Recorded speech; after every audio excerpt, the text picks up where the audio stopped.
नमस्कार, मैं हूं रितेश मिश्र। पुरवैया क्राइम स्पेशल में आज बात करेंगे उस भगवान की जिसने मिटा दी एक महिला की जिंदगी। नक्सलियों की नई तैयारी का सच आपको दिखाएंगे, कैसे जहरीले खाने ने छीन ली 4 जिंदगियां। बात करेंगे कि किसकी जिंदगी का आखिरी त्योहार बना मकर संक्रांति, और दिखाएंगे पुलिस की शर्मसार करने वाली हरकत को भी। तो आइए शुरू करते हैं पुरवैया क्राइम स्पेशल।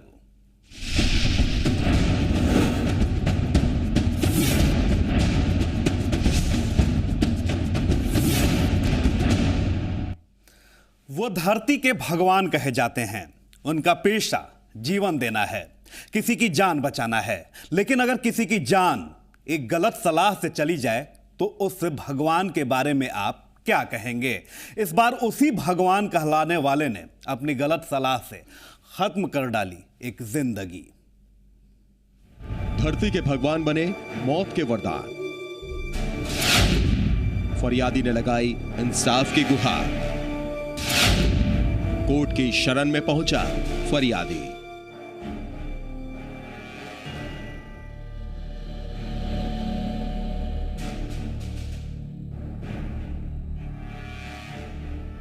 कहते हैं कि एक भगवान ऊपर है और दूसरा इस धरती पर भी है।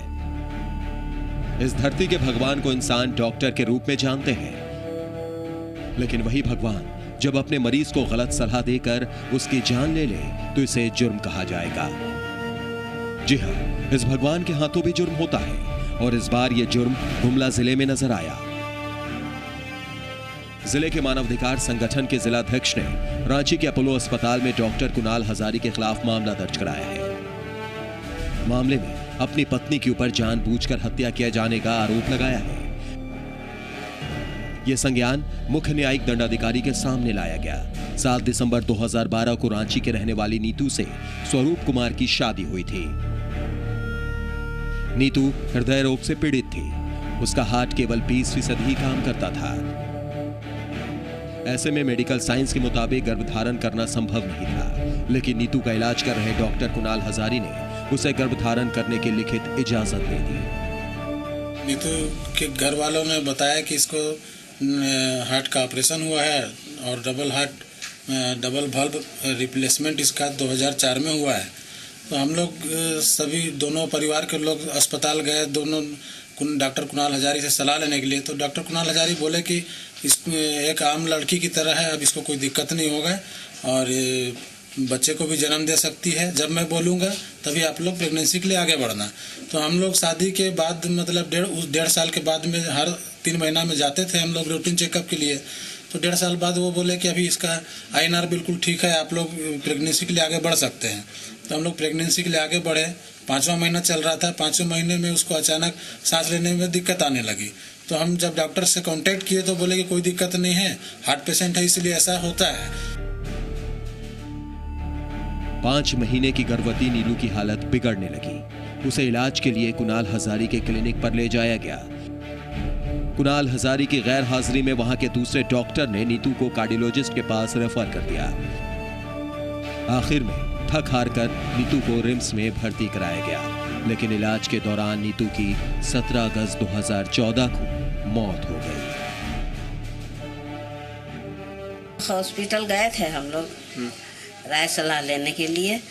तो डॉक्टर बोला कोई प्रॉब्लम नहीं है, शादी के बाद बच्चा भी पैदा कर सकती है, कोई डर नहीं है, कुछ नहीं होगा। लेकिन जब शादी के बाद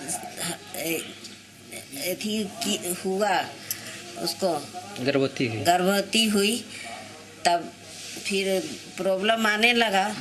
5वां महीना चढ़ते तब उसको हम लोग भेजे वहाँ पर, लेकिन डॉक्टर गलती किया। डॉक्टर का गलती हुआ, डॉक्टर से उनकी मृत्यु हो गई। हाँ, वही डेथ हो गया। RTI से मिली जानकारी में पता चला कि उसकी मौत बीमारी ने नहीं बल्कि डॉक्टर की लापरवाही ने ली है। अब इस मामले को लेकर गुमला के मुख्य न्यायिक दंडाधिकारी के सामने मामला दायर किया गया है। डॉक्टर साहब जो अभियुक्त हैं कुणाल हजारी, उनके द्वारा जानबूझकर इनकी पत्नी को जान मारने के उद्देश्य से ऐसा सलाह दिया गया था जो कि किसी भी दृष्टिकोण से न्यायोचित प्रतीत नहीं है। इस केस में हम लोगों के द्वारा धोखाधड़ी के लिए, चीटिंग के लिए 420 और 468 IPC लगाया गया है और मर्डर करने के लिए जानबूझकर ऐसा कार्य करवाया गया है या ऐसी सलाह दी गई है जिससे उसकी मृत्यु हो गई है, उसके लिए 302 IPC की धारा लगाई है। बहरहाल इस मामले में फैसला चाहे जो हो, लेकिन इतना तो तय है कि एक गलत सलाह ने एक जिंदगी तबाह कर दी है। जिंदगी देने वाले हाथों ने एक जिंदगी की लौ को वक्त से पहले ही बुझा दिया। मुकेश कुमार सोनी, जी मीडिया, गुमला। और अब बात करते हैं नक्सलियों की। तो झारखंड में नक्सलियों ने चुन लिया है अपने लिए नया हथियार। पुलिस के लिए चुनौती पहले से और ज्यादा बढ़ चुकी है। अब सबसे बड़ा सवाल यह है कि जब राज्य में नक्सलियों के खिलाफ ऑपरेशन कारो 2 चल रहा है, तब इस नई चुनौती से आखिरकार कैसे निपटा जाए। क्या है नक्सलियों का नया हथियार और कैसे यह हथियार पुलिस के लिए बन चुका है एक चुनौती, आपको दिखाते हैं।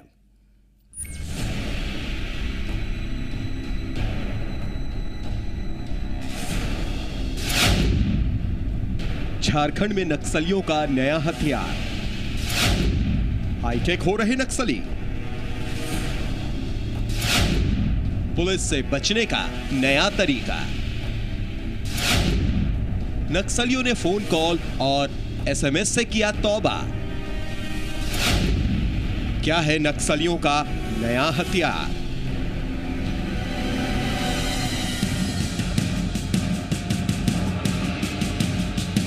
झारखंड के 24 में से 22 जिले नक्सल प्रभावित इलाके माने जाते हैं। पुलिस और नक्सलियों के बीच आए दिन आंख बिचौली का खेल चलता रहता है। कभी नक्सली पुलिस पर भारी पड़ते हैं तो कभी पुलिस नक्सलियों पर भारी पड़ती है। शह और मात के इस खेल में पुलिस का हथियार बनता है मोबाइल फोन। मोबाइल फोन पर नक्सलियों के बीच होने वाली बातचीत पुलिस ट्रेस कर लेती है। ऐसे में नक्सलियों की बातचीत पुलिस से छिपी नहीं रहती और नक्सलियों को मुंह की खानी पड़ती है। लेकिन अब नक्सलियों ने इसका भी तोड़ निकाल लिया है।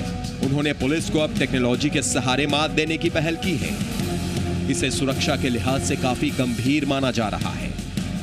तो आपको बताते हैं कि नक्सलियों ने वो कौन सा तरीका अपनाया है जिससे पुलिस की परेशानी बढ़ गई है।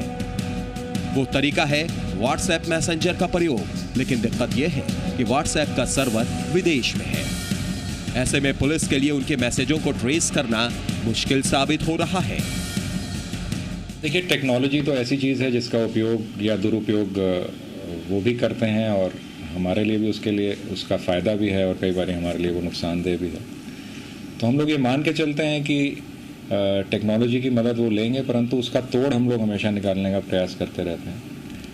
तो अगर वो व्हाट्सएप या किसी चीज़ का इस्तेमाल कर रहे हैं तो उससे हमें कोई ख़ास फ़र्क नहीं पड़ता। हम लोग ख़ास तौर पे जो सूचना तंत्र है और जो ह्यूमन इंटेलिजेंस है उस पर हम लोग कार्रवाई करते हैं।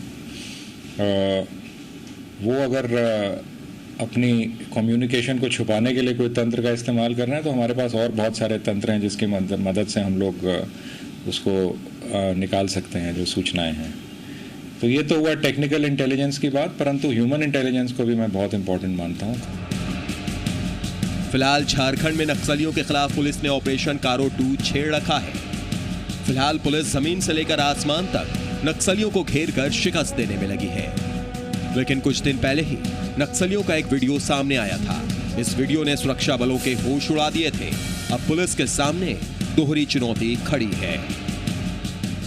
हेलीकॉप्टर के बारे में जो आप कह रहे हैं, इस तरह का वीडियो छत्तीसगढ़ में बरामद हुआ है, ये बात सही है। और इसमें भी जो हम लोग के स्टैंडर्ड ऑपरेटिंग प्रोसीजर हैं उसमें हम लोग ख़ास तौर पे ये ध्यान रखते हैं कि जो हेलीकॉप्टर जहां लैंड कर रहा है हेलीपैड, वो पूर्ण रूप से सैनिटाइज्ड हो। उसका जो फनल एरिया है जब वो हेलीकॉप्टर का, वो पूर्ण रूप से सैनिटाइज्ड हो। तो इस तरह की एहतियात हम लोग भी हमेशा बरतते हैं ताकि किसी तरह का कोई हादसा ना हो। सूत्रों का कहना है कि नक्सलियों ने अपने संगठन को मजबूत करने के लिए एक सेल का गठन किया है। इस सेल में सॉफ्टवेयर इंजीनियर के अलावा कंप्यूटर इंजीनियर भी शामिल है। एक कहावत है, तू डाल डाल तो मैं पात पात।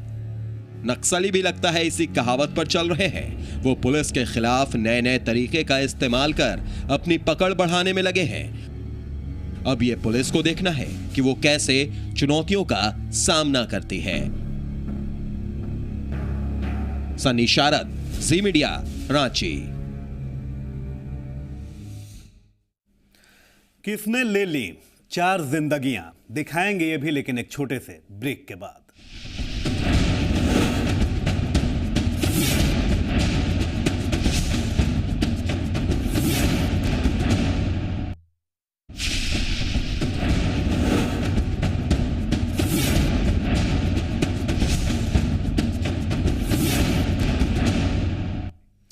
ब्रेक के बाद पुरवैया क्राइम स्पेशल में स्वागत है आपका। उस गांव में जहरीले खाने ने ले ली 4 जिंदगियां। एक ही परिवार के 4 लोगों की मौत। ये मौत है या फिर हत्या? पुलिस मामले की जांच कर रही है। क्या किसी ने खाने में जहर मिलाया था या फिर कोई और कारण बना चारों की मौत का? जहरीले खाने ने ले ली जान। जहरीला खाना खाने से 4 लोगों की मौत। चारों लोग एक ही परिवार के सदस्य।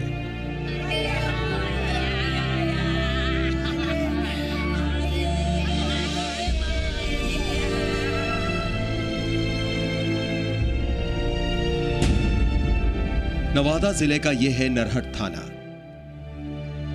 इस थाना इलाके में आता है कसियारी गांव। इस गांव में बुधवार की रात बड़ी भयावह थी।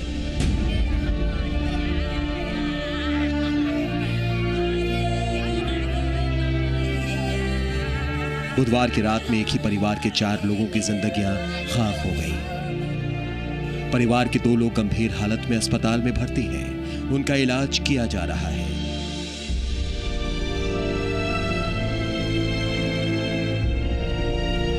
मिल रही जानकारी के मुताबिक मकर संक्रांति के अवसर पर कृष्णा यादव के घर पर भी पर्व मनाया जा रहा था। परिवार के लोग दही चूड़ा खा रहे थे, लेकिन यही दही चूड़ा उनके लिए मौत लेकर आ गया।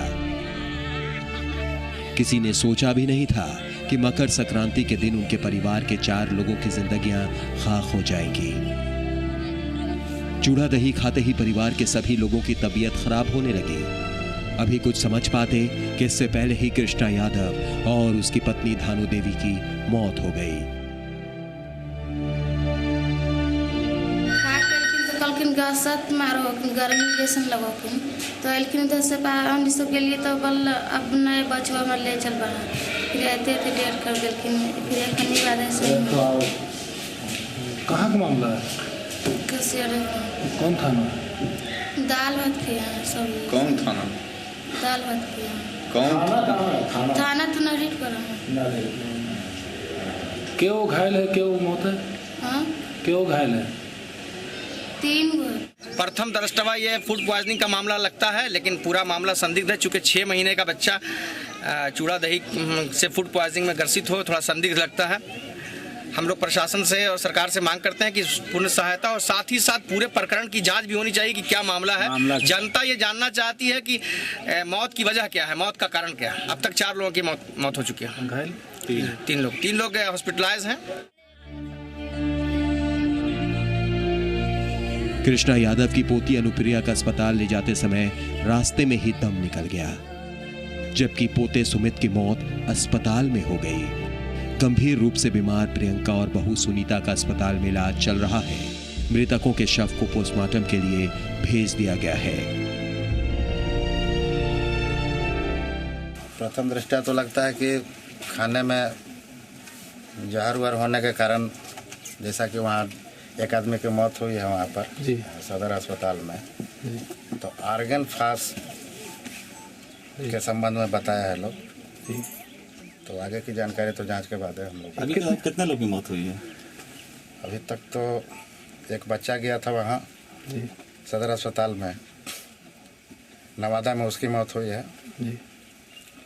बाकी यहाँ पर कृष्णा यादव की पत्नी और एक और उसकी पोती है जी 1 साल की, गार्डन फास्ट के बारे में ये सदर अस्पताल में जानकारी दी क्या सर? वहाँ से कौन गाँव का हुआ है प्रथम दृष्टया अभी कौन गाँव का घटना है सर? तो पोस्टमार्टम के बाद ही विस्तृत जानकारी। कौन गाँव का घटना है सर? कौन से गाँव का घटना है? कसियारा। आशंका जताई जा रही है कि दूध में छिपकली गिरने से यह हादसा हुआ होगा। वहीं ये भी कयास लगाए जा रहे हैं कि किसी ने खाने में जहर तो नहीं मिला दिया। बहरहाल पुलिस मामले की जांच में जुटी है। अब पुलिस की जांच के बाद इस मौत से पर्दा उठने की उम्मीद की जा सकती है, लेकिन सुर के उत्तरायण होते ही उस घर से 4 लोगों की जिंदगी का सुर सदा के लिए अस्त हो गया। यशवंत कुमार सिन्हा, जी मीडिया, नवादा। वो आया तो था मकर संक्रांति का त्योहार मनाने।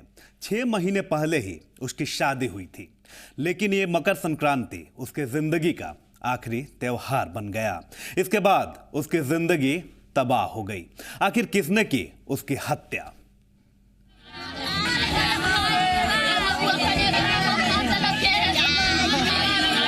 सुबह में आपराधिक वारदात थमने का नाम नहीं ले रहे। लगता है कि अपराधियों के हौसले के आगे पुलिस के हाथ लाचार हो गए हैं। वारदात का ताज़ा मामला बिहार के लखीसराय जिले का है। यहाँ के एक युवक राजीव कुमार की अपराधियों ने गला दबाकर हत्या कर दी। राजीव कुमार आया तो था मकर संक्रांति का त्योहार मनाने, लेकिन ये उसकी जिंदगी का आखिरी त्योहार बन गया। राजीव बरबीघा में रहता था, जहाँ वो BA फाइनल ईयर की तैयारी कर रहा था। वो कल शाम अपने घर आया था। रात में भैंस से दूध निकालने अपने घर के बाहर गया, लेकिन फिर कभी वापस नहीं लौटा।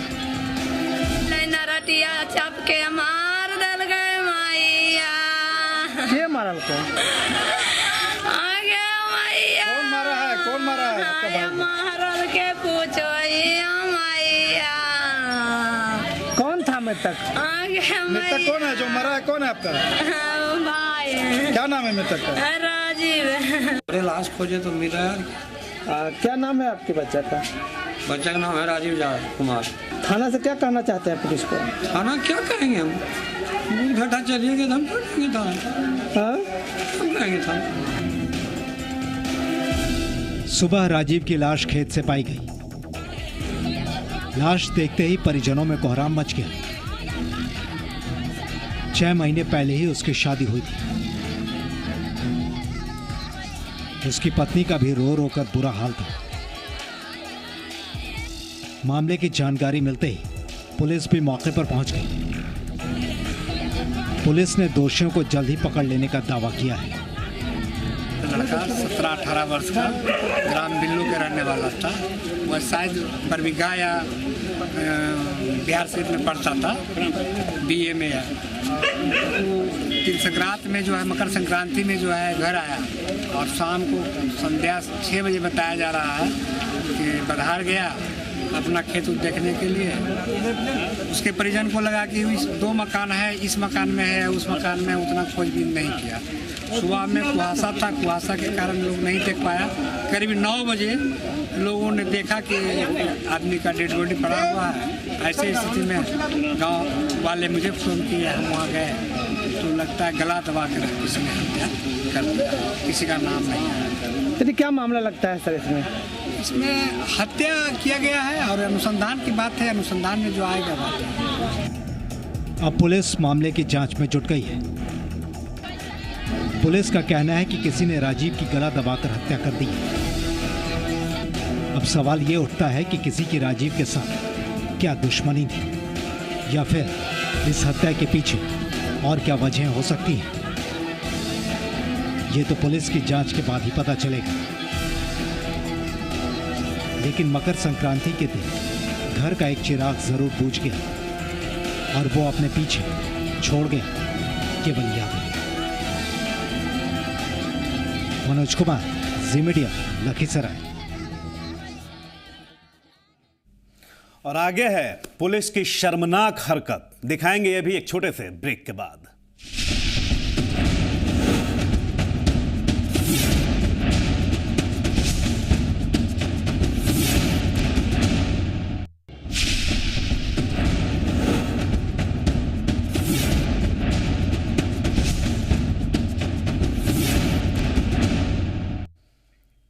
उस पुलिस वाले की हरकत से इंसानियत शर्मसार हो गई। उसकी हरकत से कई सवाल भी उठ खड़े हो गए। एक लाश के साथ पुलिस की अमानवीय हरकत जरा आप भी देखिए। शर्मसार हुई इंसानियत। तमाशबीन बने रहे लोग। पुलिस का लापरवाह रवैया। यह है पटना सिटी का कुम्हरार रेलवे ट्रैक। इसी रेलवे ट्रैक पर मानवता को शर्मसार कर देने वाली हरकत सामने आई है। इस ट्रैक पर एक शख्स की गिरकर मौत हो जाती है। वो शख्स झाझा पैसेंजर ट्रेन से गिरता है और फिर वो जिंदा नहीं बचता है। युवक की मौत के घंटों बाद पहुंचने वाली पुलिस का वो चेहरा सामने आता है जो किसी को भी शर्मसार कर दे। ये पुलिस वाले उस शख्स की लाश को रेलवे ट्रैक से घसीटकर बाहर हटाने की कोशिश कर रहे हैं। आप खुद देखिए इस हरकत को।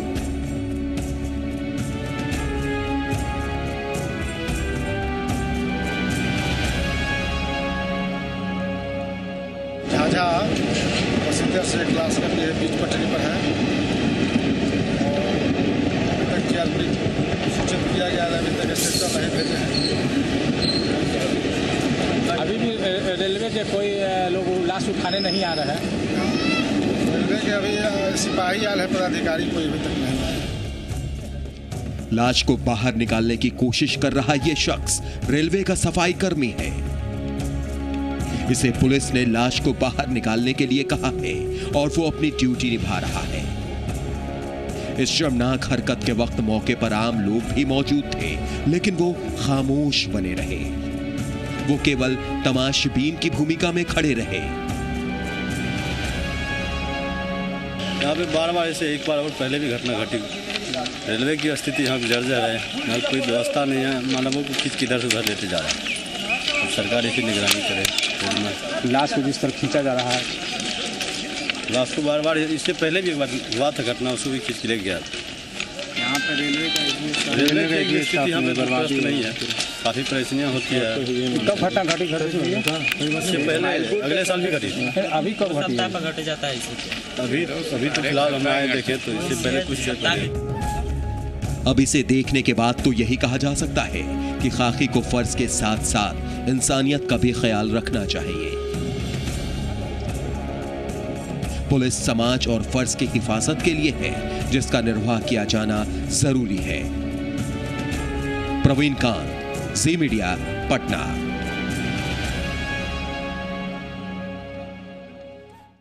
तो ये है पुलिस का रवैया।